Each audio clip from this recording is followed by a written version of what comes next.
박서연은 운전대를 잡은 손에 힘을 주었다. 옆자리에 앉은 아들 지훈이는 창밖만 멍하니 바라보고 있었다. 10살 남짓한 아이의 작은 어깨가 오늘따라 유난히 더 처져 보이는 것 같아 서연의 마음은 편치 않았다.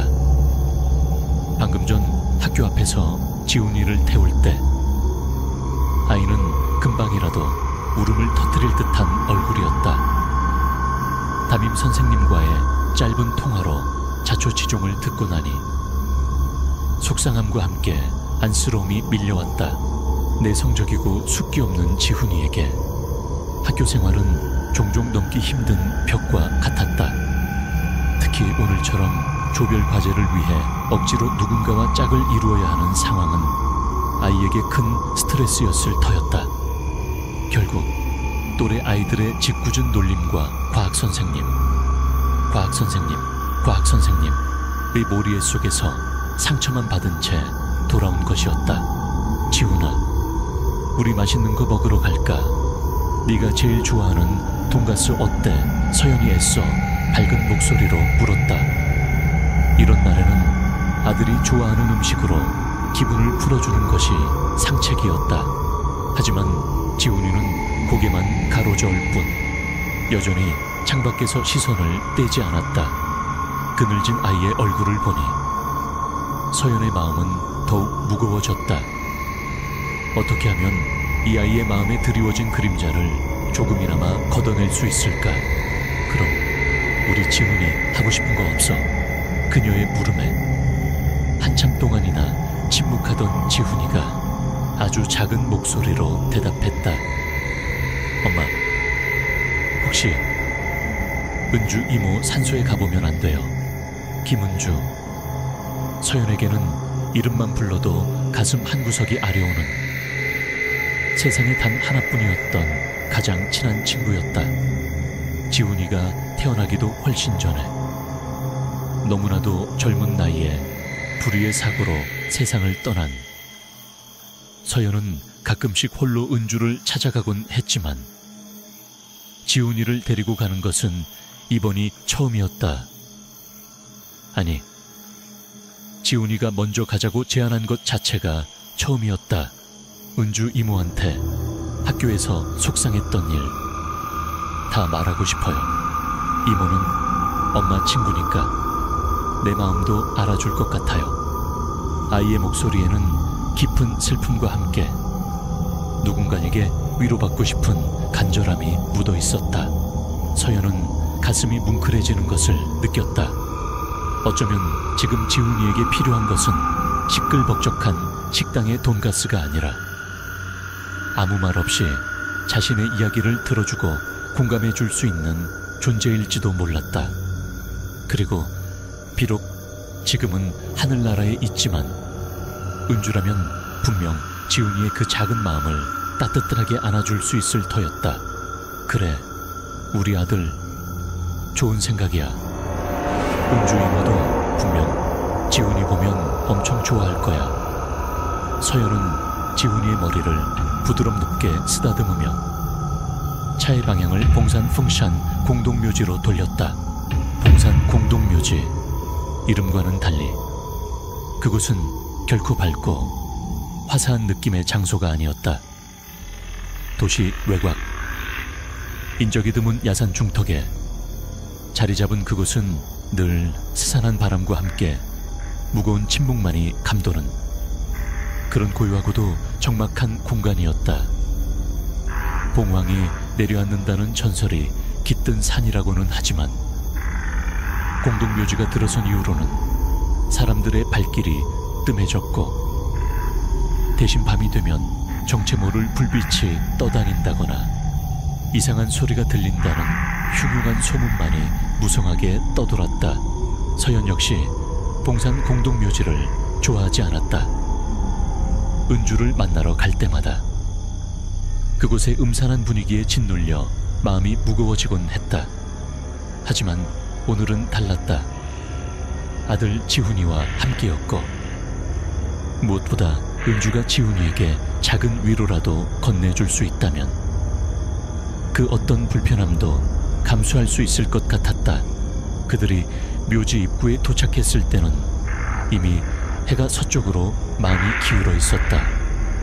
하늘은 잔뜩 찌푸려 있었고 금방이라도 비를 뿌릴 듯 무거운 구름이 낮게 드리워져 있었다. 바람도 제법 차가워져. 서연은 지훈이의 옷깃을 여며주며 차에서 내렸다. 묘지 입구에는 작은 꽃집이 있었지만 오늘은 왠지 문이 닫혀 있었다. 서연은 미리 준비해온 국화꽃 한 다발을 품에 안고 지훈이의 작은 손을 잡고 묘지 안으로 들어섰다. 늦은 오후의 공동묘지는 낮보다 훨씬 더 스산하고 적막했다. 여기저기 아무렇게나 자라난 잡초들과 이끼 낀 낡은 비석들, 그리고 앙상한 나뭇가지들이 마치 죽음의 그림자처럼 그들을 애워싸는 듯했다. 은주의 묘는 묘지 가장 안쪽, 양지발은 언덕배기에 있었다.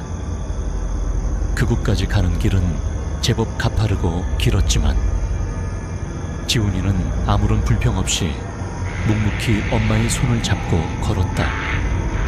아이는 평소보다 훨씬 더 말이 없었고 그 작은 얼굴에는 나이답지 않은 깊은 생각과 슬픔이 어려있는 듯했다. 서연은 그런 아들의 모습이 안쓰러우면서도 대견했다. 그리고 동시에 자신의 가장 친한 친구였던 은주를 이런 식으로밖에 소개해줄 수 없다는 사실에 마음이 아팠다. 만약 은주가 살아있었다면 지금쯤 세 사람은 함께 웃고 떠들며 훨씬 더 즐거운 시간을 보내고 있었을 텐데 그들이 은주의 묘를 향해 천천히 발걸음을 옮기고 있을 때 지훈이가 갑자기 서연의 옷자락을 잡아당기며 걸음을 멈췄다. 그리고는 저 멀리 커다란 은행나무가 있는 방향을 손가락으로 가리켰다. 엄마, 저기 방금 어떤 아줌마가 저 나무 뒤로 지나갔어요. 봤어요. 박지훈의 작은 손가락이 가리킨 곳은 공동묘지 한쪽에 우뚝 서 있는 거대한 은행나무였다. 수백 년은 좋게 되었을 법한 그 나무는 앙상한 가지를 하늘로 뻗은 채 마치 묘지 전체를 내려다보는 망령처럼 새우산한 분위기를 자아내고 있었다.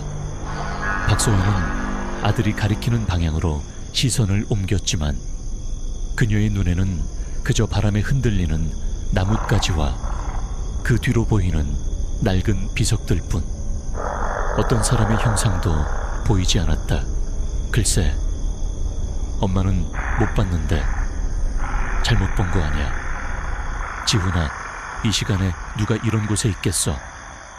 서연이 부드럽게 말하며 지훈이의 어깨를 감쌌다. 하지만 그녀의 마음 한구석에서도 아주 미세한 불안감이 고개를 들고 있었다. 조금 전 채서 내렸을 때 느꼈던 그 알 수 없는 시선, 마치 누군가가 숨어서 자신들을 지켜보고 있는다 듯한 그 불쾌한 느낌이 다시 한번 그녀를 엄습했다. 지훈이는 고개를 저었다. 아니에요, 엄마, 분명히 봤어요. 하얀색 옷을 입은 아줌마였는데 저 나무 뒤로 휙 하고 사라졌어요. 아이의 목소리에는 확신과 함께 약간의 두려움이 섞여 있었다. 서연은 다시 한번 은행나무 쪽을 유심히 살펴보았다. 여전히 아무것도 보이지 않았다. 어쩌면 지훈이가 학교에서 있었던 일 때문에 신경이 예민해져 헛것을 본 것일지도 몰랐다. 혹은 이 음산한 공동묘지의 분위기에 압도되어 상상력이 만들어낸 환영일 수도 있었다. 아마 그림자였을 거야. 아들, 해가 지려고 하니까 그림자가 길어져서 그렇게 보였나 보다. 서연은 애써 밝은 목소리로 아이를 안심시키려 했지만 정작 자신의 마음속 불안감은 점점 더 커져만 갔다. 그들이 김은주의 묘를 향해 다시 발걸음을 옮기기 시작했을 때 주변의 풍경은 더욱 스산하고 황량한 청량하게 변해갔다. 하늘은 더욱 낮게 가라앉았고 금방이라도 비를 뿌릴 듯 무거운 구름이 온 세상을 뒤덮고 있었다. 바람은 더욱 차가워졌고 그 바람을 타고 어디선가 정체를 알 수 없는 풀벌레 소리와 함께 아주 희미하게 누군가의 흐느낌 같은 소리가 들려오는 듯 했다. 묘지 안쪽으로 들어갈수록 비석들은 더욱 낡고 무너져 내린 모습이었다. 어떤 비석은 이미 반쯤 땅속에 파묻혀 있었고 어떤 비석은 이끼와 담쟁이 덩굴에 뒤덮여 새겨진 이름조차 알아보기 힘들었다. 무덤계는 아무렇게나 자라난 잡초들이 을씨년스럽게 바람에 흔들렸고 그 모습은 마치 죽은 자들의 마지막 절규처럼 보이기도 했다. 지훈이는 서연의 손을 더욱 꽉 잡았다. 아이의 작은 손은 차갑게 식어 있었고 미세하게 떨리고 있었다. 엄마, 나 조금 무서워요. 괜찮아. 아들, 엄마가 옆에 있잖아. 서연은 아이의 손을 마주 잡으며 힘주어 말했다. 하지만 그녀 역시 등골을 타고 오싹한 한기가 흘러내리는 것을 느끼고 있었다. 이 공동묘지의 공기는 너무나도 무겁고 차가웠으며 마치 보이지 않는 수많은 눈들이 자신들을 지켜보고 있는 듯한 압박감이 느껴졌다. 그들은 말없이 하지만 조금은 더 빠른 걸음으로 은주의 묘를 향해 걸었다. 지훈이는 아까 그 은행나무 쪽을 계속해서 힐끔거렸고 서연은 그런 아들의 모습에 마음이 아팠지만 애써 태어난 척하며 은주에 대한 이야기를 꺼냈다. 은주 이모는 엄마랑 제일 친한 친구였어. 지훈이 너처럼 마음도 여리고 또 얼마나 웃음이 많았는지 몰라. 이모가 살아있었다면 분명 우리 지훈이 엄청 예뻐했을 텐데. 서연의 목소리가 그리움과 슬픔으로 가늘게 떨렸다. 그녀는 은주와 함께 했던 수많은 추억들을 떠올렸다. 함께 웃고 함께 울고 서로의 가장 깊은 비밀까지도 나누었던 그 소중했던 시간들. 하지만 그 모든 것은 이제 다시 돌아올 수 없는 과거가 되어버렸다. 얼마나 걸었을까. 마침내 그들은 은주의 묘 앞에 다다랐다. 은주의 묘는 묘지 가장 안쪽 양지바른 언덕배기에 아담하게 자리 잡고 있었다. 비석에는 사랑하는 나의 친구 김은주, 이곳에 잠들다라는 짧은 글귀와 함께 그녀가 가장 좋아했던 들국화 한 송이가 새겨져 있었다. 비석 앞에는 이미 누군가가 가져다 놓은 듯한 시든 꽃다발 몇 개가 놓여 있었고 그 주변으로는 잡초들이 무성하게 자라나 있었다. 서연은 품에 안고 온 국화꽃 한 다발을 조심스럽게 비석 앞에 내려놓았다. 그리고 잠시 동안 아무 말 없이 눈을 감고 은주를 위한 기도를 올렸다. 지훈이도 엄마를 따라 작은 두 손을 모으고 고개를 숙였다. 아이의 진지한 표정에서 서연은 말로 표현할 수 없는 깊은 감동을 느꼈다. 기도를 마친 서연은 천천히 눈을 떴다. 그리고 은주의 비석을 어루만지며 낮은 목소리로 속삭였다. 은주야, 잘 지내지? 오늘은 우리 아들 지훈이랑 같이 왔어. 네가 봤으면 정말 좋아했을 텐데. 우리 지훈이가 오늘 학교에서 좀 속상한 일이 있었나 봐.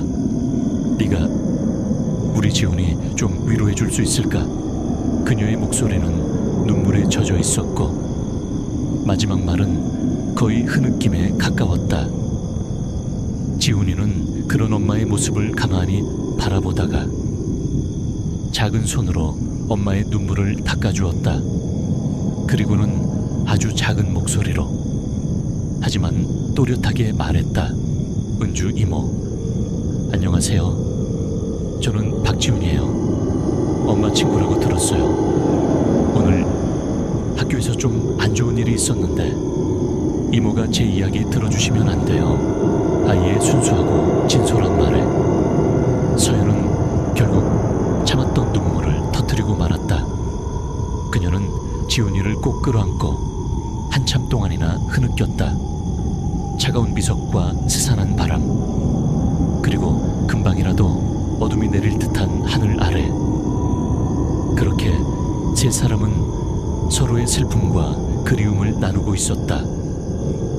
어쩌면 은주의 영혼도 지금 이 자리에서 그들의 모습을 지켜보며 함께 눈물 짓고 있을지도 모른다는 생각이 들었다.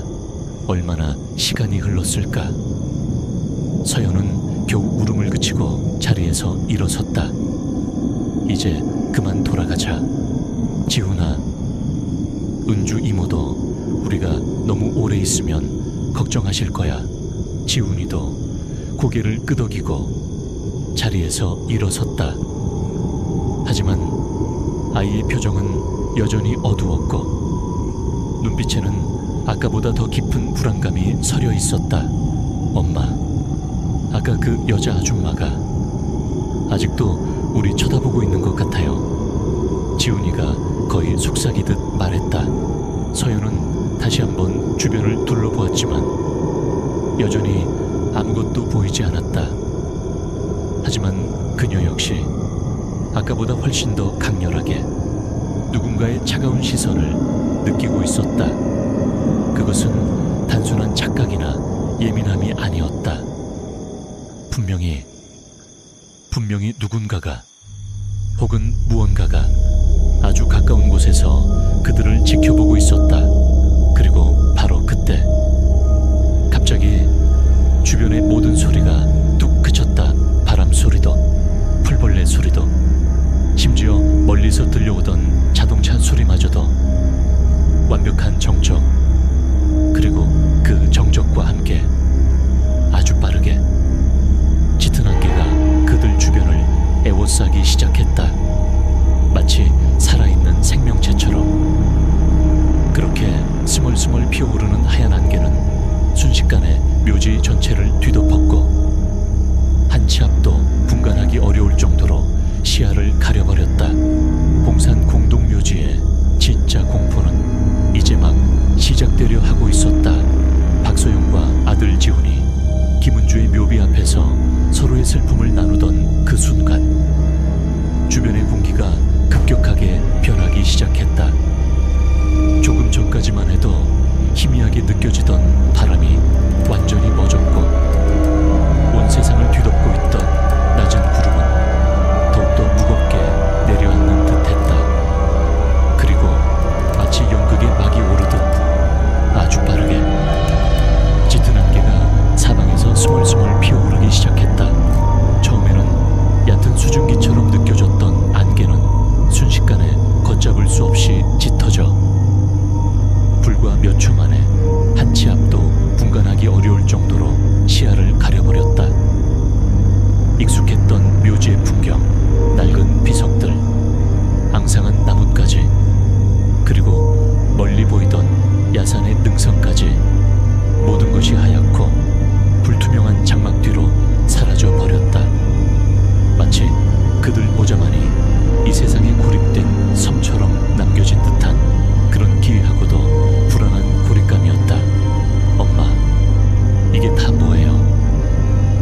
박지훈이 겁에 질린 목소리로 서연의 옷자락을 더욱 세게 움켜쥐었다. 아이의 작은 몸이 가늘게 떨리고 있었다. 서연 역시 당황하기는 마찬가지였다. 가을날 오후, 이렇게 갑작스럽고 짙은 안개가 끼는 것은 결코 흔한 일이 아니었다. 그녀는 본능적으로 지훈이를 자신의 품으로 끌어당기며 주변을 살폈지만 보이는 것은 오직 끝없이 펼쳐진 하얀 안개뿐이었다. 소리 또한 마찬가지였다. 조금 전까지 들려오던 바람 소리, 풀벌레 소리, 심지어 멀리서 희미하게 들려오던 자동차 소리마저 완벽하게 사라지고 오직 두 사람의 거친 숨소리와 심장 박동만이 이 기이한 정적을 깨고 있을 뿐이었다. 괜찮아, 지훈아. 그냥 안개가 좀 낀 것뿐이야. 곧 거칠 거야. 서윤은 애써 침착한 목소리로 아이를 안심시키려 했지만 그녀 자신의 마음속에서도 불길한 예감이 점점 더 커져만 갔다. 이 안개는 단순한 자연현상 같지가 않았다. 너무나도 갑작스러웠고 너무나도 완벽하게 그들을 외부 세계로부터 차단하고 있었다. 마치 살아있는 존재처럼 어떤 의도를 가지고 그들을 애워싸고 있는 듯한 느낌이었다. 일단 여기서 벗어나야 해. 어서 차로 돌아가자. 서연은 지훈이의 손을 굳게 잡고 기억을 더듬어 주차장이 있는 방향으로 발걸음을 옮기기 시작했다. 하지만 안개는 너무나도 짙었고 익숙했던 묘지의 길은 이제 전혀 다른 모습으로 변해 있었다. 어디가 길이고 어디가 무덤인지 분간하기 어려웠고 발밑에서는 축축한 흙과 낙엽이 미끄러지며 자꾸만 균형을 잃게 만들었다. 그들은 마치 거대한 하얀 미로 속에 갇힌 것처럼 같은 자리를 맴돌고 있는 듯한 느낌을 받았다. 서연은 애써 침착함을 유지하며 지훈이를 이끌었지만 시간이 흐를수록 초조함과 공포는 점점 더 그녀를 짓눌렀다. 해는 이미 완전히 저물었을 것이고 이대로라면 안개 속에서 밤을 맞이하게 될지도 모른다는 끔찍한 생각이 들었다. 얼마나 걸었을까? 그들이 막 또 다른 비석군을 지나치려던 바로 그 순간이었다. 짙은 안개를 뚫고 바로 그들의 눈앞에 세 개의 검은 형체가 불쑥 나타났다. 그것들은 마치 땅속에서 솟아나기라도 한 것처럼 혹은 안개 속에서 갑자기 응결되기라도 한 것처럼 그렇게 소리 없이 그리고 예고 없이 그들의 앞길을 가로막고 서 있었다. 사람의 형상을 하고 있었지만 안개 때문에 그 윤곽이 흐릿했고 얼굴이나 옷차림 같은 세부적인 모습은 전혀 분간할 수 없었다. 오직 길고 검은 실루엣만 마치 저승사자처럼 그렇게 불길하고 위협적인 기운을 내뿜으며 그들을 막아서고 있을 뿐이었다. 서연은 숨이 멎는 듯한 충격에 그 자리에 우뚝 멈춰 섰다. 지훈이 역시 공포에 질려 엄마의 등 뒤로 숨어들며 가늘게 흐느끼기 시작했다. 누구? 새우 서연이 떨리는 목소리로 간신히 물었다. 그녀의 목소리는 안개 속으로 공허하게 흩어졌고 아무런 대답도 돌아오지 않았다. 세 개의 검은 형체는 여전히 미동도 없이 그 자리에 못 박힌 듯 서 있었다. 그들은 어떤 소리도 내지 않았고 어떤 움직임도 보이지 않았다. 오직 그 존재 자체만으로도 형언할 수 없는 공포와 압박감을 자아냈다. 그들의 침묵은 그 어떤 위협적인 말보다도 더 무서웠고 그들의 부동자세는 마치 먹잇감을 노리는 맹수의 그것처럼 느껴졌다. 길 좀 비켜주시겠어요? 저희는 그냥 지나가려는 것뿐입니다. 서연이 다시 한번 용기를 내어 말했다. 하지만 여전히 아무런 대답도 반응도 없었다. 검은 형체들은 마치 그녀의 말이 들리지 않는다는 듯이 혹은 그녀의 존재 자체를 무시한다는 듯이 그렇게 굳건하게 그들의 앞을 가로막고 있었다. 서연의 마음속에서 공포는 점점 더 커져갔다. 이들은 누구일까? 단순한 길 잃은 등산객 아니면 이 늦은 시간에 이 음산한 공동묘지를 배회하는 불순한 의도를 가진 자들 혹은 그들이 인간이 아니라면 그 생각이 들자 온몸의 피가 차갑게 식는 것을 느꼈다. 아까 지훈이가 보았다는 그 하얀 옷의 여자 그리고 지금 눈앞에 나타난 이 검은 그림자들 이 모든 것이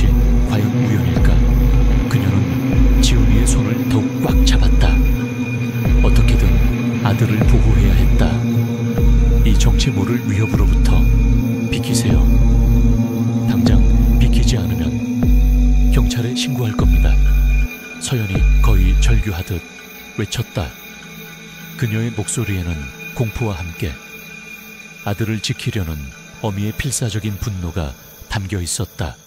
하지만 검은 형체들은 여전히 꿈쩍도 하지 않았다. 그들은 마치 안개와 하나가 된 것처럼 그렇게 흐릿하고 불길한 모습으로 그들의 앞을 막아서고 있을 뿐이었다. 그들의 의도는 무엇일까? 그들은 왜 하필 지금 이곳에 나타난 것일까? 시간은 마치 영혼처럼 느리게 흘러갔다. 짙은 안개와 숨막히는 침묵, 그리고 정체 모를 검은 그림자들.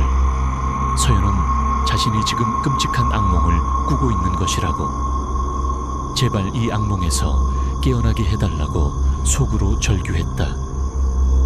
하지만 눈앞의 현실은 너무나도 생생했고 그녀를 짓누르는 공포의 무게는 조금도 가벼워지지 않았다. 바로 그때 그녀의 등 뒤에 숨어 떨고 있던 지훈이가 아주 작은, 하지만 단호한 목소리로 입을 열었다. 그것은 서연이 전혀 예상하지 못했던, 그리고 어쩌면 이 절망적인 상황을 바꿀 수도 있는 아주 작은 용기의 시작이었다. 박서연의 등 뒤에 숨어 가늘게 떨고 있던 박지훈이 아주 작은, 하지만 놀랍도록 단호한 목소리로 입을 열었다. 그것은 마치 한겨울 꽁꽁 얼어붙었던 땅을 뚫고 나오는 가냘픈 새싹처럼 절망적인 상황 속에서 피어난 아주 작은 용기의 씨앗이었다. 저리 가세요. 우리 엄마 괴롭히지 말고. 당장 사라지세요. 평소 다른 아이들 앞에서는 말 한마디 제대로 못하고 고개만 숙이던 내성적이고 숫기 없던 아들 지훈이었다. 그런 아이가 지금 정체 모를 검은 그림자들을 향해 온 힘을 다해 소리치고 있었다. 아이의 목소리는 공포로 인해 심하게 떨리고 있었지만 그 안에는 엄마를 지키려는 필사적인 의지와 함께 이 상황을 어떻게든 벗어나고 싶다는 간절함이 담겨 있었다. 서연은 순간적으로 아들의 용기에 놀라면서도 동시에 가슴이 철렁 내려앉는 것을 느꼈다. 만약 저 그림자들이 정말로 아기를 품은 존재들이라면 아이의 이런 행동에 그들을 더욱 자극하게 될지도 모른다는 두려움 때문이었다. 지훈아, 안 돼, 위험해. 서연이 다급하게 아들을 자신의 뒤로 끌어당기려 했지만 지훈이는 작은 몸으로 버티며 다시 한번 소리쳤다. 우리한테서 떨어져요. 다신 나타나지 마세요. 하지만 세 개의 검은 그림자는 여전히 미동도 없이 그 자리에 서 있었다. 그들은 지훈이의 외침에도 아무런 반응을 보이지 않았고 마치 처음부터 그 자리에 고정된 풍경의 일부라도 되는 것처럼 그렇게 짙은 안개 속에 묵묵히 잠겨있을 뿐이었다. 그들의 침묵은 어떤 조롱이나 무시보다도 더 큰 공포감을 자아냈다. 마치 그들은 인간의 언어나 감정 따위는 전혀 이해하지 못하는 전혀 다른 차원의 존재들이라는 것을 암시하는 듯 했다. 서연은 이제 저것들이 단순한 사람이 아닐지도 모른다는 확신을 갖게 되었다. 사람이라면 어린아이의 그토록 절박한 외침에 조금이라도 반응을 보였을 터였다. 하지만 저들은 아니었다. 그들은 마치 감정 없는 그림자처럼 혹은 의지 없는 허수아비처럼 그저 그 자리에 서서 자신들을 가로막고 있을 뿐이었다. 바로 그때였다. 짙은 안개 속 사방에서 아주 낮고 희미한 속삭임 소리가 들려오기 시작했다. 그것은 마치 수백 명의 사람들이 동시에 알아들을 수 없는 언어로 중얼거리는 듯한 그런 기이하고도 불길한 소리였다. 어떤 단어도 명확하게 구분되지 않았지만 그 소리들 속에는 형언할 수 없는 슬픔과 원망, 그리고 듣는 이의 마음을 어지럽히는 혼란스러운 감정들이 뒤섞여 있었다. 소리는 안개처럼 그들 주변을 감싸고 돌았고, 때로는 아주 가까이에서, 때로는 아주 멀리서 들려오는 것처럼 느껴지며 방향 감각을 완전히 마비시켰다. 엄마, 이게 다 무슨 소리예요? 지훈이가 공포에 질려 서연의 옷자락을 더욱 세게 움켜쥐었다. 아이의 얼굴은 이미 눈물과 땀으로 범벅이 되어 있었다. 서연 역시 온몸에 소름이 돋는 것을 느꼈다. 이 속삭임 소리는 단순한 자연의 소리가 아니었다. 그것은 분명 어떤 의지를 가진 존재들이 내는 소리였고, 그 의지는 결코 선한 것 같지 않았다. 그녀는 본능적으로 지훈이를 자신의 품으로 더욱 깊이 끌어안았다. 어떻게든 이 아이를 보호해야 했다. 이 정체 모를 공포로부터 속삭임 소리는 점점 더 커지고 다양해졌다. 어떤 소리는 마치 늙은 여자의 흐느낌 같았고, 어떤 소리는 어린아이의 원망스러운 울음소리 같았으며, 또 어떤 소리는 분노에 찬 남자의 낮은 으르렁거림 같기도 했다. 그 모든 소리들이 하나의 거대한 불협화음을 이루며 안개 속에 갇힌 그들 모자의 정신을 끈질기게 공격해 들어왔다. 서연은 귀를 막고 싶었지만 그럴수록 소리는 더욱 선명하게 그녀의 뇌리를 파고드는 듯했다. 머리가 깨질 듯 아파왔고 속이 메스꺼워 견딜 수가 없었다. 그녀는 자신이 점점 더 이성을 잃어가고 있음을 느꼈다. 이대로 있다가는 정말 미쳐버릴지도 몰랐다. 안 돼, 안 돼. 우리한테 이러지 마세요. 제발. 서연이 거의 울부짖듯 애원했다. 하지만 그녀의 애원은 안개 속 속삭임에 묻혀 허공으로 흩어질 뿐이었다. 검은 그림자들은 여전히 그 자리에 미동도 없이 서 있었다. 그들은 이 모든 상황을 그저 무심히 지켜보고 있는 것일까? 아니면 이 속삭임 소리 역시 그들이 만들어내고 있는 또 다른 공포의 일부일까? 알 수 없었다. 확실한 것은 그들이 길을 비켜줄 생각이 전혀 없어 보인다는 것이었다. 시간이 얼마나 흘렀는지 서윤은 더 이상 가늠할 수 없었다. 그녀의 모든 감각은 마비된 듯 했고 오직 지훈이를 보호해야 한다는 본능만이 남아 그녀를 간신히 지탱하고 있었다. 하지만 그 본능마저도 점점 더 희미해져 가는 것을 느꼈다. 절망감이 해일처럼 밀려와 그녀의 마지막 남은 용기마저 삼켜버리려 하고 있었다. 이대로 끝나는 건가? 그녀의 눈앞이 흐릿해지며 의식이 점차 멀어져 가려는 순간이었다. 바로 그때 지훈이가 다시 한번 그녀의 옷자락을 잡아당겼다. 그리고 이전보다 훨씬 더 단호하고 힘찬 목소리로 외쳤다. 엄마 정신 차려요. 여기서 이러고 있으면 안 돼요. 우리가 도망쳐야 해요. 아이의 목소리에는 더 이상 두려움이나 망설임이 없었다. 그곳에는 오직 엄마를 구해야 한다는, 그리고 이 끔찍한 상황에서 벗어나야 한다는 강한 의지만이 담겨 있었다. 그 작은 외침이 꺼져가던 서연의 의식에 다시 한번 불을 지폈다. 그렇다. 이대로 포기할 수는 없었다. 아들을 위해서라도.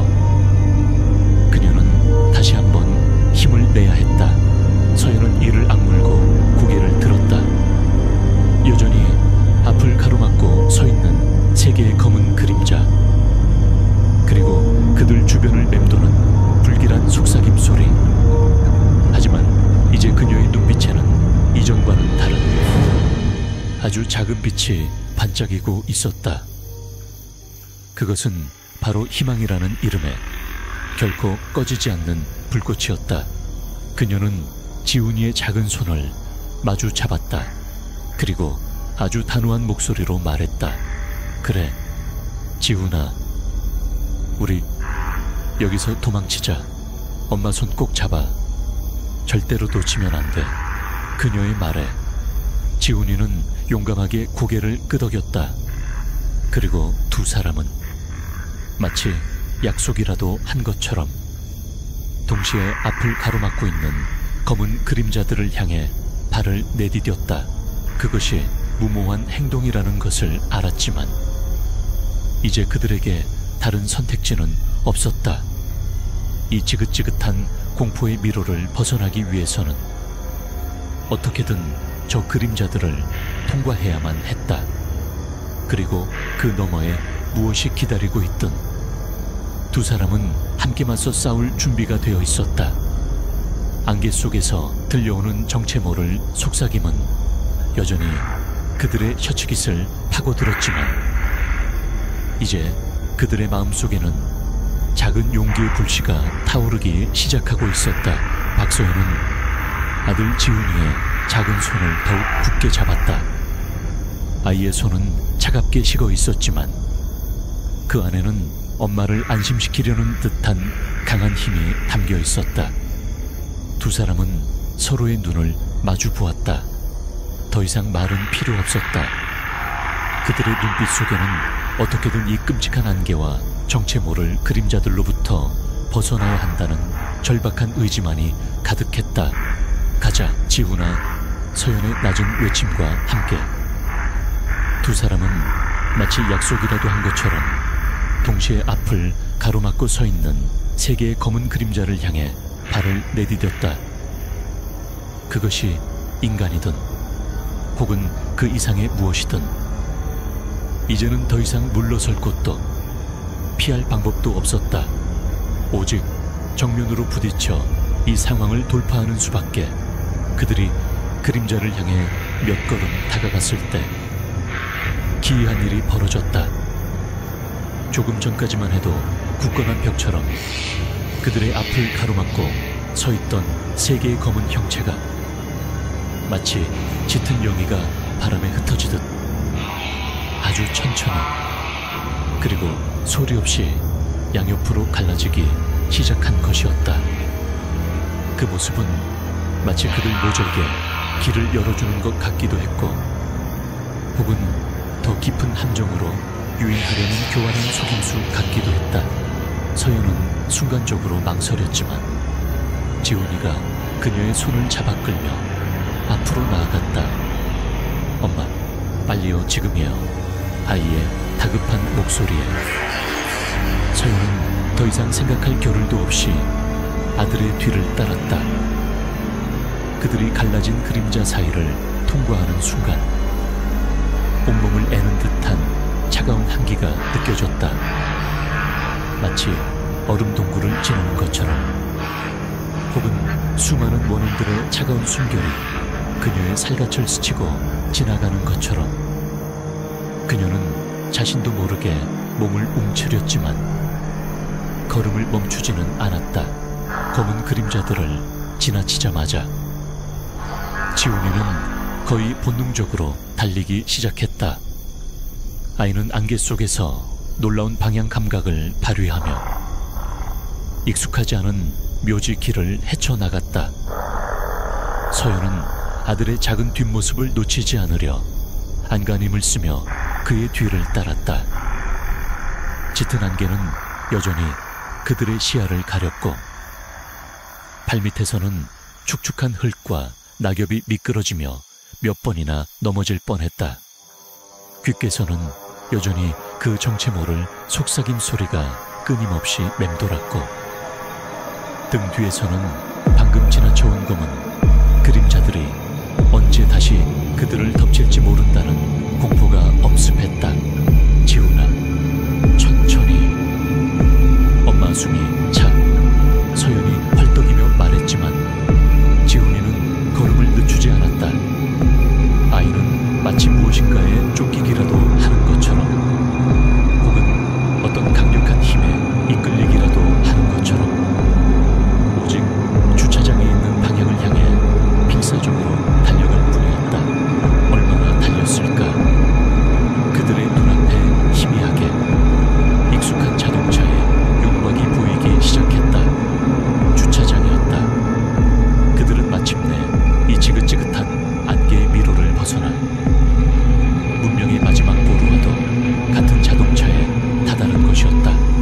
서연은 거의 탈진 상태로 자동차 문 손잡이를 잡았다.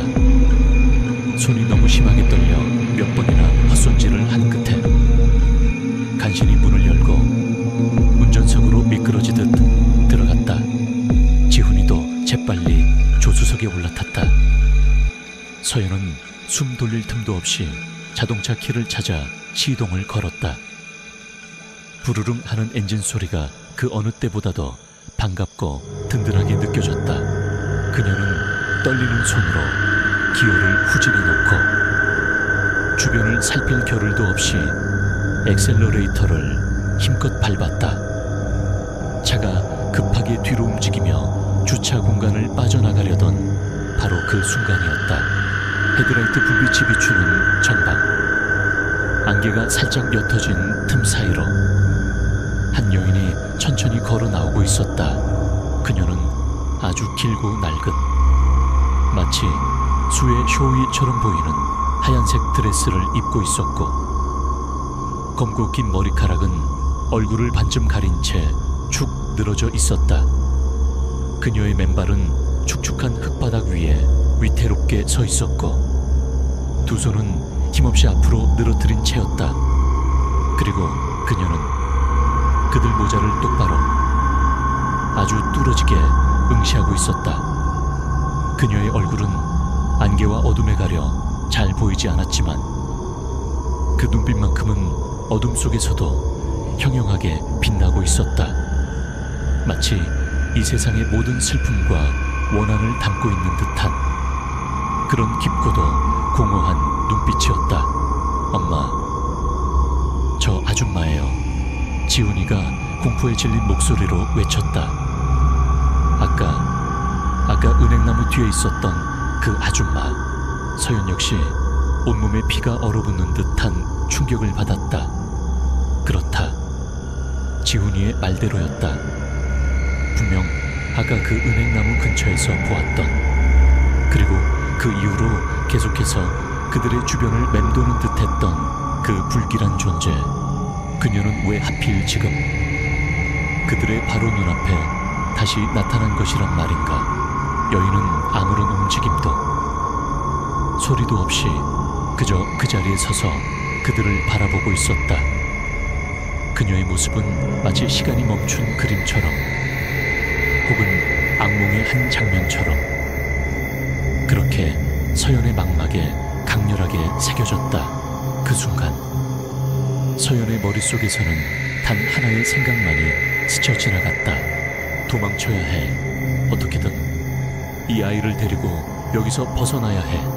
그녀는 더 이상 아무것도 생각하고 싶지 않았다.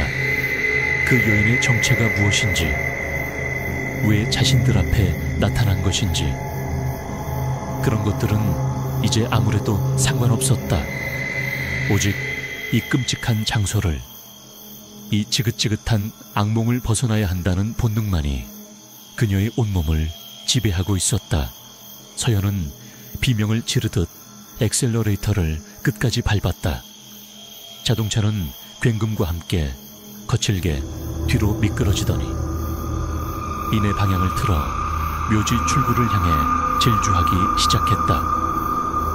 그녀는 백미러를 볼 엄두조차 내지 못했다. 그 여인이 여전히 그 자리에 서서 자신들을 지켜보고 있을까봐, 혹은 그보다 더 끔찍한 모습으로 자신들을 뒤쫓아올까봐 두려웠기 때문이었다. 차가 마침내 봉산 공동묘지의 낡은 철문을 빠져나와 아스팔트 도로 위로 올라섰을 때 서연은 자신도 모르게 안도의 한숨과 함께 참았던 눈물을 터뜨리고 말았다. 지훈이 역시 옆에서 훌쩍이며 엄마의 팔을 꼭 붙잡고 있었다. 그들은 뒤도 돌아보지 않고 달렸다. 봉산 공동묘지의 스산한 풍경이 시야에서 완전히 사라지고 익숙한 도시의 불빛이 보이기 시작할 때까지. 하지만 그들의 마음속에는 여전히 안개 속에 서 있던 그 하얀 소복의 여인과 세 개의 검은 그림자, 그리고 알아들을 수 없었던 그 기이한 속삭임 소리가 생생하게 남아 지워지지 않는 공포의 낙인처럼 새겨져 있었다. 봉산 공동묘지에서의 그 끔찍했던 추모는 그렇게 막을 내리고 있었다.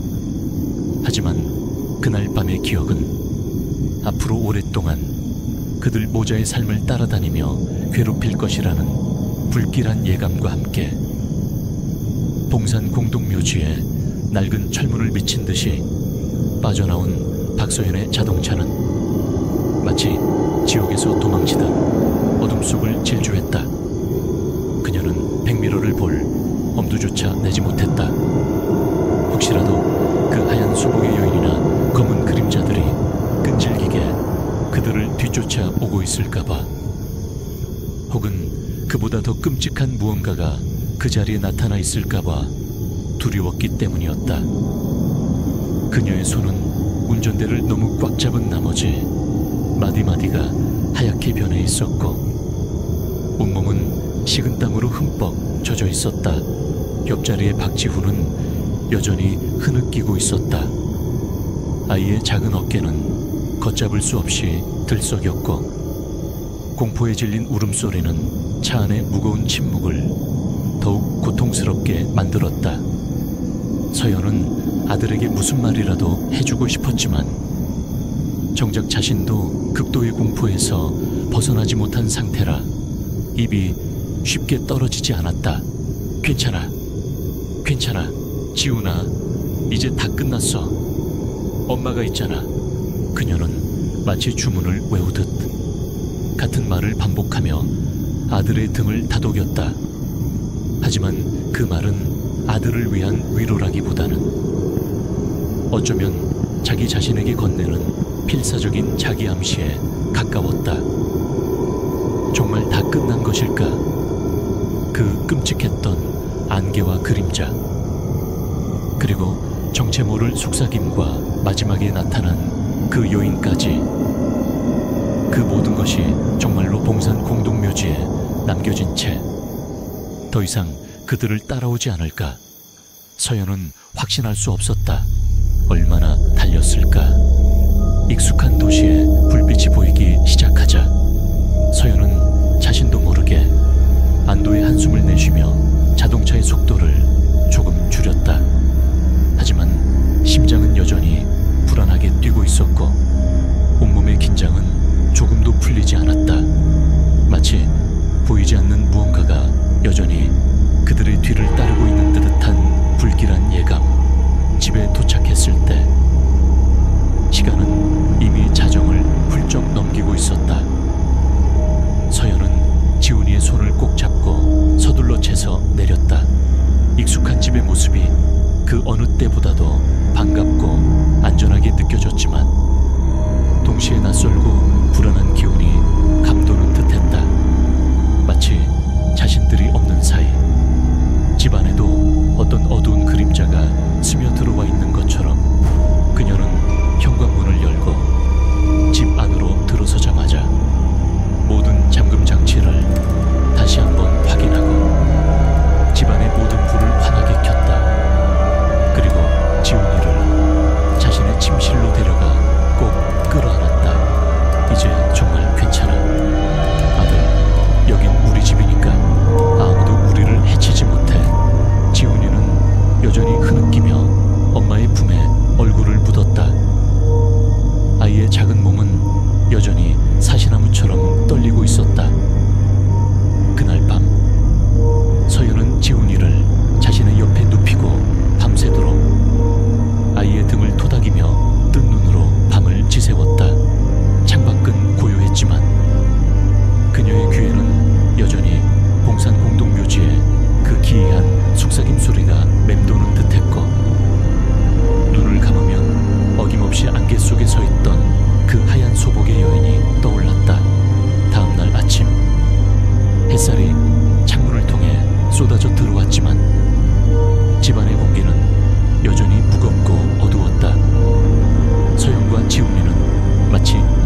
먼저 입을 열지 않았다.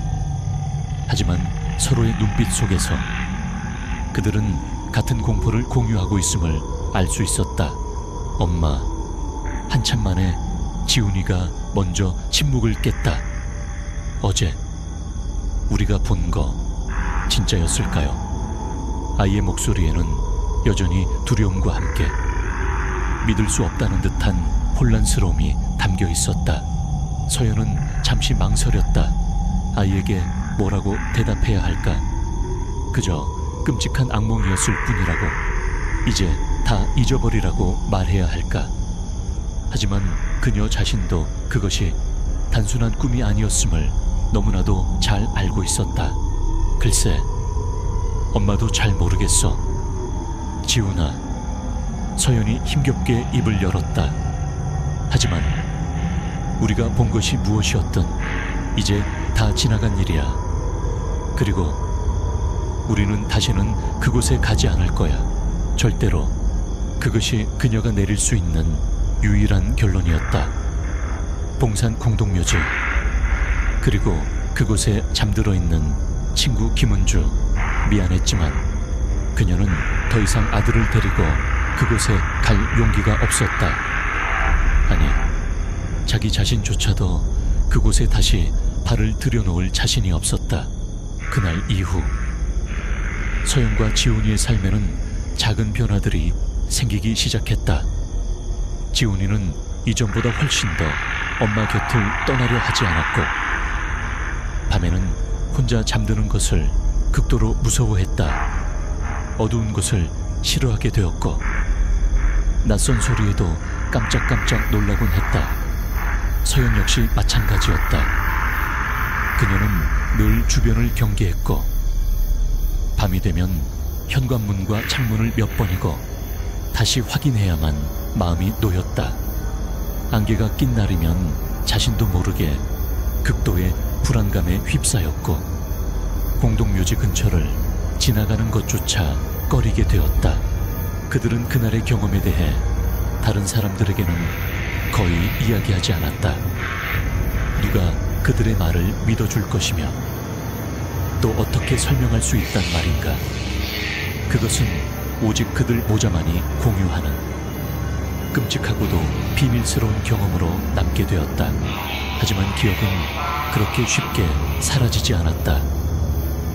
문득문득 아무런 예고도 없이 그날 밤의 공포가 섬광처럼 되살아나 그들을 괴롭혔다.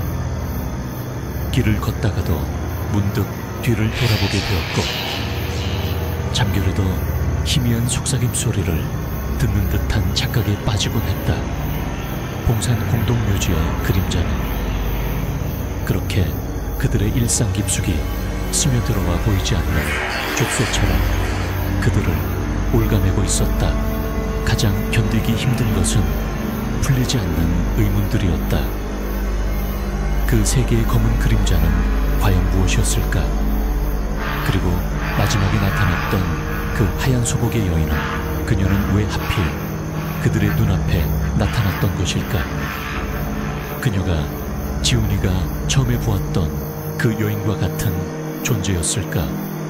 그리고 그 알아들을 수 없었던 속삭임 소리는 대체 무슨 의미였을까? 모든 것이 수수께끼였고, 그 해답을 찾을 수 없다는 사실이 그들을 더욱 불안하게 만들었다. 시간이 흘러도 그날 밤 봉산 공동묘지에서 겪었던 일은 결코 잊히지 않았다.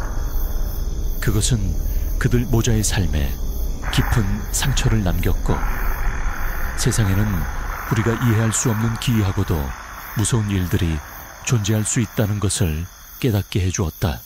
서연은 가끔씩 창밖을 바라보며 생각했다. 지금 이 순간에도 봉산 공동묘지의 안개 속에서는 또 다른 누군가가 그들과 같은 공포를 경험하고 있을지도 모른다고. 그리고 그곳의 그림자들과 속삭임은 여전히 풀리지 않는 비밀을 간직한 채 새로운 방문객들을 기다리고 있을지도 모른다고. 돌아온 후의 그림자, 그것은 더 이상 봉산 공동묘지에만 머물러 있지 않았다. 그것은 이미 그들의 마음 꿈과 함께 영원히 지속될 운명처럼 느껴졌다. 그리고 그 그림자 속에서 그들은 여전히 해답 없는 질문들과 함께 살아가야만 했다. 봉산 공동묘지에서의 그 끔찍했던 오후 이후 또다시 몇 해의 시간이 강물처럼 흘러갔다. 박소연의 아들 지훈이는 이제 제법 앳된 티를 벗고 말수가 적지만 생각이 깊은 중학생으로 자라 있었다. 서연 역시 불혹을 넘긴 나이가 되었고 그녀의 얼굴에는 그동안의 세월이 남긴 잔잔한 주름과 함께 여전히 지워지지 않는 어떤 깊은 그늘이 희미하게 어려 있었다. 겉으로는 모든 것이 평온해 보였다. 그들은 그날 이후 단 한 번도 봉산 공동묘지 근처에 얼씬하지 않았고 일상생활에서 그곳에서의 기억을 떠올리게 하는 것들은 최대한 피하려 애썼다. 마치 아주 끔찍한 악몽을 꾼 뒤 다시는 그 꿈을 꾸지 않기 위해 필사적으로 발버둥 치는 사람들처럼 그들은 그날의 기억을 마음속 가장 깊은 곳에 봉인하려 했던 것이다. 하지만 봉인된 기억이라고 해서 결코 사라지는 것은 아니었다. 그것은 마치 휴화산처럼 겉으로는 고요해 보이지만 그 안에는 언제 다시 폭발할지 모르는 뜨거운 용암을 품고 있었다. 아주 사소한 계기만 주어지면 봉인은 언제든 풀리고 묻어두었던 공포는 어김없이 되살아나 그들을 괴롭혔다. 예를 들어 갑자기 짙은 안개가 끼는 날이면 서연은 자신도 모르게 극도의 불안감에 휩싸였다. 창밖을 내다보며 혹시라도 그 안개 속에서 세 개의 검은 그림자나 하얀 소복의 여인이 나타나지는 않을까 노심초사했고 지훈이에게는 절대 바깥에 나가지 말라고 몇 번이고 다짐을 받곤 했다. 지훈이 역시 마찬가지였다. 그는 안개가 낀 날이면 유난히 말이 없어졌고 창밖을 멍하니 바라보며 깊은 생각에 잠기곤 했다. 아이의 그늘진 얼굴을 볼 때마다 서연은 가슴이 미어지는 듯한 아픔을 느껴야 했다. 어린 아기의 울음소리나 누군가의 낮은 속삭임 소리 역시 그들에게는 여전히 공포의 대상이었다. 텔레비전 드라마나 영화에서 그런 소리가 나올 때면 그들은 자신도 모르게 몸을 움츠리거나 귀를 막곤 했다. 그럴 때면 어김없이 봉산 공동묘지에 그 기이하고도 불길했던 소리들이 환청처럼 귓가에 맴돌았다. 지훈이는 그날 이후로 눈에 띄게 내성적이고 조용한 아이가 되었다. 물론 이전에도 활발한 성격은 아니었지만 공동묘지에서의 경험은 아이의 마음에 깊은 상처를 남긴 듯했다. 그는 어두운 것을 무서워했고 혼자 있는 것을 극도로 꺼렸으며 밤에는 항상 불을 켜고 자야만 했다. 가끔씩 악몽을 꾸고 비명을 지르며 깨어날 때면 서연은 밤새도록 아이의 곁을 지키며 등을 토닥여 주어야 했다. 그녀는 아들의 그 작은 어깨에 자신이 감당하기에는 너무나도 큰 공포의 짐을 지워준 것 같아 늘 미안하고 죄스러운 마음이었다. 하지만 동시에 그날의 경험은 지훈이를 한층 더 성숙하게 만들기도 했다. 아이는 이전보다 훨씬 더 생각이 깊어졌고 엄마를 위하는 마음도 더욱 각별해졌다. 그리고 무엇보다 그날 안개 속에서 보여주었던 그 놀라운 용기는 서연에게 큰 감동과 함께 깊은 인상을 남겼다. 평소 그토록 숫기 없던 아이가 엄마를 지키기 위해 정체 모를 공포에 맞서 소리쳤던 그 모습. 서연은 그 기억을 떠올릴 때마다 가슴 한구석이 뜨거워지는 것을 느꼈다. 서연 자신 역시 그날 이후 많은 것이 변했다. 그녀는 더 이상 세상을 이전처럼 단순하고 낙관적으로만 바라보지 않게 되었다.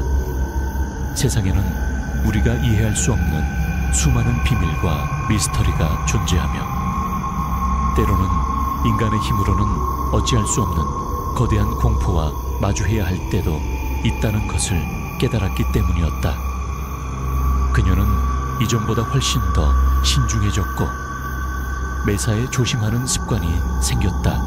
가장 큰 변화는 죽은 친구 김은주에 대한 생각이었다. 이전까지 그녀는 은주의 묘를 찾아가는 것을 친구에 대한 의리이자 추모의 한 방식이라고 생각했다. 하지만 이제는 아니었다. 봉산 공동묘지는 그녀에게 더 이상 친구와의 추억을 나누는 장소가 아닌 끔찍한 공포의 기억만이 남아있는 저주받은 공간이 되어버렸다. 그녀는 은주에게 너무나도 미안했지만 더 이상 그곳에 갈 용기가 나지 않았다. 대신 그녀는 집에서 조용히 은주를 위한 기도를 올리거나 혹은 그녀와 함께했던 즐거웠던 추억들을 떠올리며 마음속으로 그녀를 추모했다. 어쩌면 은주의 영혼도 그곳에서 편히 쉬지 못하고 있는 것은 아닐까 하는 생각도 들었다. 그 음산한 공동묘지의 불길한 기운 속에서 혹시라도 다른 외로운 영혼들에게 괴롭힘을 당하고 있는 것은 아닐까 그런 생각이 들 때면 서연은 견딜 수 없는 죄책감과 함께 깊은 슬픔에 잠기곤 했다. 하지만 그녀가 할 수 있는 일은 아무것도 없었다. 수년의 시간이 흘렀지만 그날의 의문들은 여전히 풀리지 않은 채 그녀의 마음속에 남아있었다.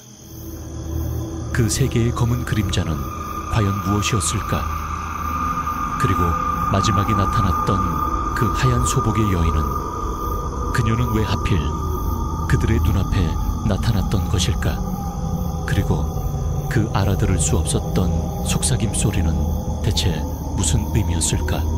서연은 가끔씩 인터넷을 검색하거나 오래된 지역 신문 기사들을 뒤져보며 봉산 공동묘지에 얽힌 다른 이야기나 사건들이 있었는지 찾아보려 했다. 하지만 그녀가 알아낼 수 있었던 것은 그저 막연한 괴담이나 신빙성 없는 소문들뿐. 그날 자신들이 겪었던 일과 직접적으로 관련된 단서는 찾을 수 없었다. 마치 그날의 일은 오직 그들 오자만이 경험한 세상과 단절된 그들만의 비밀인 것처럼, 하지만 한 가지 위안이 되는 것이 있다면 그것은 바로 아들 지훈이의 존재였다. 비록 그날의 경험이 아이에게 깊은 상처를 남겼지만 동시에 그들은 그 누구와도 공유할 수 없는 아주 특별한 비밀을 함께 간직하게 된 것이었다. 그들은 서로의 가장 깊은 공포를 이해하고 공감할 수 있었고, 그것은 그들 모자의 관계를 더욱더 굳건하고 애틋하게 만들어 주었다. 어느덧 지훈이는 중학생이 되었고 키도 훌쩍 자라 이제는 제법 어른스러운 티가 났다. 하지만 서연의 눈에는 여전히 어리고 여린 아들일 뿐이었다.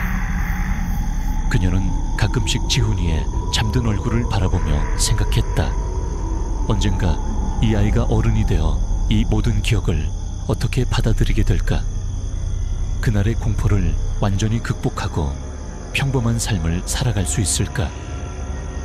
아니면 평생 동안 그 보이지 않는 기억의 무게를 짊어진 채 살아가야 하는 것일까? 그 해답은 아무도 알 수 없었다. 오직 시간만이 모든 것을 말해줄 터였다. 그리고 서연은 그저 아들이 앞으로 살아갈 세상이 부디 평화롭고 안전하기를, 그리고 다시는 그 어떤 어둠과도 마주하지 않기를 간절히 기도할 뿐이었다. 하지만 그녀의 마음 깊은 곳에서는 여전히 은평중앙병원의 그림자처럼 봉산 공동묘지의 그 짙은 안개가 거치지 않고 남아있었다.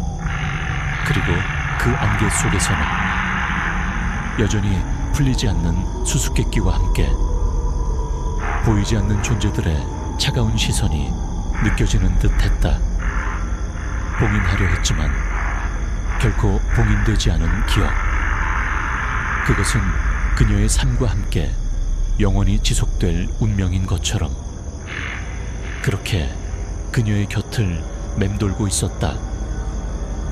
세월은 때로 무심하게 흘러 상처를 덮어주기도 하지만 어떤 기억은 시간의 흐름 속에서도 퇴색되지 않고 오히려 더욱 선명한 형태로 마음 깊은 곳에 각인되기도 한다. 박서연에게 봉산 공동묘지에서의 그날 오후는 후자에 속했다. 수많은 계절이 바뀌고 아들 지훈이가 교복을 입고 안경을 쓴 제법 어른스러운 청년으로 성장한 지금도 그날의 안개와 그림자 그리고 정체 모를 속삭임은 마치 어제 일처럼 그녀의 뇌리에 생생하게 남아있었다. 이제 지훈이는 더 이상 그날의 일에 대해 먼저 입에 담지 않았다. 어쩌면 성장 과정 속에서 자연스럽게 그 기억을 잊으려 노력했거나 혹은 엄마를 걱정시키고 싶지 않은 아들의 속 깊은 배려였을지도 모른다. 하지만 서연은 알고 있었다. 지훈이 역시 그날의 공포를 완전히 떨쳐내지는 못했다는 것을. 가끔씩 안개가 짙게 낀 날이면 아이는 자신도 모르게 창밖을 멍하니 바라보며 깊은 생각에 잠기곤 했고 그럴 때면 아이의 눈빛에는 수년 전 그날 오후와 똑같은 불안과 긴장이 희미하게 서려 있었다.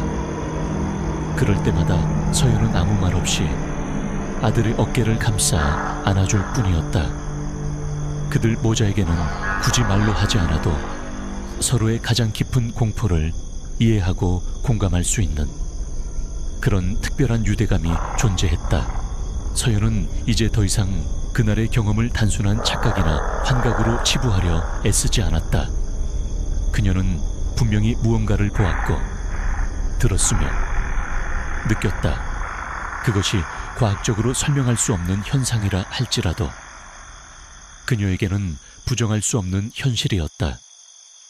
그리고 그 현실은 그녀가 세상을 바라보는 방식을 근본적으로 바꾸어 놓았다. 그녀는 이전보다 훨씬 더 겸손해졌다. 인간의 이성과 감각만으로는 이 세상의 모든 것을 이해할 수 없다는 사실을 깨달았기 때문이었다. 눈에 보이는 것이 전부가 아니며 우리가 알지 못하는 수많은 비밀과 미스터리가 이 세계 곳곳에 숨겨져 있을지도 모른다는 생각. 그것은 때로는 그녀를 불안하게 만들기도 했지만 동시에 삶에 대한 새로운 경외심과 함께 겸허한 마음을 갖게 했다. 죽은 친구 김은주의 묘에는 그 후로도 한 번도 다시 찾아가지 못했다. 은주에게는 너무나도 미안했지만 봉산 공동묘지는 그녀에게 더 이상 친구와의 추억을 기리는 장소가 아니었다. 그곳은 끔찍한 공포와 풀리지 않는 수수께끼만이 존재하는 금단의 영역이 되어버린 것이었다. 대신 그녀는 매년 은주의 기일이 되면 집에서 조용히 그녀를 위한 추모의 시간을 가졌다. 그녀가 좋아했던 하얀 국화꽃을 식탁 위에 올려놓고 그녀와 함께했던 즐거웠던 기억들을 떠올리며 마음속으로 그녀의 명복을 빌었다. 어쩌면 그것이 지금 그녀가 할 수 있는 최선의 그리고 유일한 추모 방식이었을 것이다. 시간이 흘러 서연은 문득 그날 봉산 공동묘지에서 마주쳤던 하얀 소복의 여인과 세 개의 검은 그림자에 대해 다시 한번 깊이 생각하게 되었다. 그들은 과연 무엇이었을까? 단순히 길 잃은 원혼들이었을까? 아니면 그 공동묘지를 지키는 어떤 특별한 존재들이었을까? 혹은 전혀 다른 우리가 상상조차 할 수 없는 어떤 미지의 실체였을까? 그녀는 그 해답을 찾기 위해 여러 종교 서적이나 심령학 관련 자료들을 찾아 읽어보기도 했지만 그 어떤 것도 명쾌한 답을 주지는 못했다. 세상에는 여전히 인간의 이해를 넘어서는 영역이 존재했고 봉산 공동묘지의 그 존재들은 바로 그 영역에 속해 있는 듯했다. 어느 날 저녁, 서연은 거실 소파에 앉아 창밖으로 내리는 가을비를 바라보고 있었다. 빗소리는 마치 그날 봉산 공동묘지에서 들었던 정체 모를 속삭임처럼 낮고 끊임없이 이어지고 있었다. 문득 그녀는 자신도 모르게 중얼거렸다. 당신들은 아직도 거기에 있나요? 물론 아무런 대답도 돌아오지 않았다. 하지만 그녀는 왠지 모르게 그들이 여전히 그곳에 존재하며 어쩌면 지금 이 순간에도 자신을 지켜보고 있을지도 모른다는 강한 느낌을 받았다. 그것은 더 이상 공포가 아니었다. 오히려 아주 오랜 시간이 흘러 희미해진 기억 속의 존재들과 다시 한번 마주하는 듯한 그런 기묘하고도 아련한 감정이었다. 어쩌면 그날 그들이 자신들 모자 앞에 나타났던 것은 어떤 악이나 위협 때문이 아니었을지도 모른다. 어쩌면 그들은 그저 자신들의 존재를 알리고 싶었거나 혹은 자신들의 슬픔과 외로움에 공감해줄 누군가를 찾고 있었던 것일지도 혹은 이승과 저승의 경기에서 길을 잃고 헤매는 가엾은 영혼들에게 살아있는 인간의 따뜻한 온기가 잠시나마 필요했던 것일지도 모른다. 그렇게 생각하자 마음 한구석이 조금은 가벼워지는 듯했다. 물론 그날의 공포가 완전히 사라진 것은 아니었지만 이제는 그 공포 너머에 있는 어떤 슬픔과 연민을 어렴풋이나마 느낄 수 있게 된 것이었다. 서연은 자리에서 일어나 창가로 다가갔다. 빗줄기는 더욱 거세지고 있었고 세상은 온통 잿빛으로 물들어 있었다. 그녀는 가만히 눈을 감고 다시 한번 봉산 공동묘지에 그 안개 자욱했던 오후를 떠올렸다. 그리고 마음속으로 그곳에 있을지도 모르는 모든 길 잃은 영혼들을 위해 조용히 기도했다. 부디 그들이 더 이상 어둠 속을 헤매지 않고 따뜻하고 평화로운 곳에서 안식을 찾을 수 있기를. 어쩌면 안개 너머의 진실이란 우리가 결코 알 수 없는 것일지도 모른다. 하지만 중요한 것은 진실 그 자체가 아니라 그 진실을 찾아가는 과정 속에서 우리가 무엇을 느끼고 깨닫게 되느냐 하는 것일지도. 그리고 서연에게 봉산 공동묘지에서의 그 끔찍했던 경험은 역설적이게도 삶의 소중함과 보이지 않는 세계에 대한 경외심을 가르쳐준 아주 특별하고도 의미 있는 사건으로 남아있었다. 비는 그칠 줄 몰랐고 밤은 더욱 깊어만 갔다. 하지만 서연의 마음은 이상하게도 평온했다. 그녀는 이제 더 이상 그날의 기억에 짓눌려 괴로워하지 않았다. 대신 그 기억을 자신의 삶의 일부로 받아들이고 그것과 함께 살아가는 법을 배우기로 했다. 보이지 않는 기억의 무게는 여전히 그녀의 어깨를 누르고 있었지만 이제 그녀는 그 무게를 감당할 수 있는 아주 작은 용기를 얻은 것인지도 몰랐다. 그리고 그 용기는 어쩌면 그녀의 남은 삶을 이끌어갈 가장 중요한 힘이 되어줄 터였다. 안개는 언젠가 다시 찾아올 것이고 그림자는 여전히 어딘가에 존재하겠지만 그녀는 이제 더 이상 혼자가 아니었다. 그녀의 곁에는 사랑하는 아들 지훈이가 있었고 마음속에는 결코 지워지지 않을 그날의 강렬했던 기억이 함께하고 있었으니까. 그리고 그것만으로도 그녀는 충분히 살아갈 이유를 찾을 수 있었다.